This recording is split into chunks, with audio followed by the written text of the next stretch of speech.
Resident వైద్యురాలు హత్యాచారానికి గురైన RG Kar medical కళాశాల అవినీతి గురించి సంచలన విషయాలు వెలుగులోకి వస్తున్నాయి. ఇప్పటికే అక్కడ చేసిన వారు పలు నిజాలు బయటపెట్టారు. ఆ అక్రమాల పుట్ట కదిల్చడం వల్లనే రెసిడెంట్ డాక్టర్ని హతం మార్చారనే ఆరోపణలు ఉన్నాయి. అంతేకాదు గతంలోనూ అక్కడ ఇలాంటి ఘటనలు జరిగినట్లు చెబుతున్నారు. 1886లో నెలకొన్న ఈ కాలేజ్ మీద పెద్ద ఛార్జ్ షీట్ ఉంది. ప్రతి 3-4 ఏళ్లలో ఏదో ఒక విషయంలో కాలేజీ వార్తల్లో ఉంటూనే ఉంది.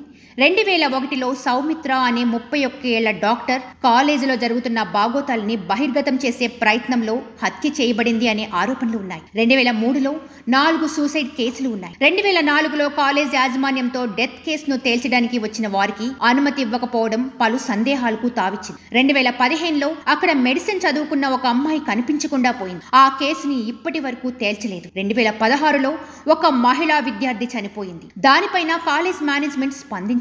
2019లో కాలేజీ హాస్పిటల్ నుంచి అధిక సంఖ్యలో డాక్టర్స్ రెసిగ్నేషన్ ఇచ్చారు. తాజాగా రెసిడెంట్ డాక్టర్ పై దారుణం జరిగింది. అంతేకాదు కళాశాల మాజీ ప్రిన్సిపల్ సందీప్ ఘోష్ అవినీతి బాగోతానికి అడ్డు అదుపు లేదన్న కామెంట్స్ వినిపిస్తున్నాయి. అనాథ శవాలను కూడా విక్రయించేవాడని, ఔషధాలను బంగ్లాదేశ్కు అక్రమంగా ఎగుమతి చేసేవాడని ఓ మాజీ ఉద్యోగి పేర్కొన్నాడు. వాడేసిన సిరంజులు సామాగ్రిని రీసైక్లింగ్ చేసి అమ్ముకునేవాడని తెలిసింది. గతేడాది వరకు ఇదే కళాశాలలో పనిచేసి ప్రస్తుతం Murshidabad deputy medical college superintendent గా ఉన్న అఖ్తర్ గతంలోనే సందీప్ ఘోష్ పై ఫిర్యాదు చేశారు. 2023లో అలీ రాసిన లేఖ ఇప్పుడు సంచలనంగా మారింది. ఆసుపత్రి ఆస్తులను ఘోష్ లీజుకు ఇచ్చేవాడని, వైద్యశాలకు అవసరమైన పరికరాలు, ఔషధాల సరఫరాదారులుగా బంధువులకి ఛాన్స్ ఇచ్చేవాడని అలీ పేర్కొన్నారు. సరఫరాదారుల నుంచి 20% కమిషన్ పుచ్చుకునేవాడని ఘోష్ పై అలీ ఆరోపించారు.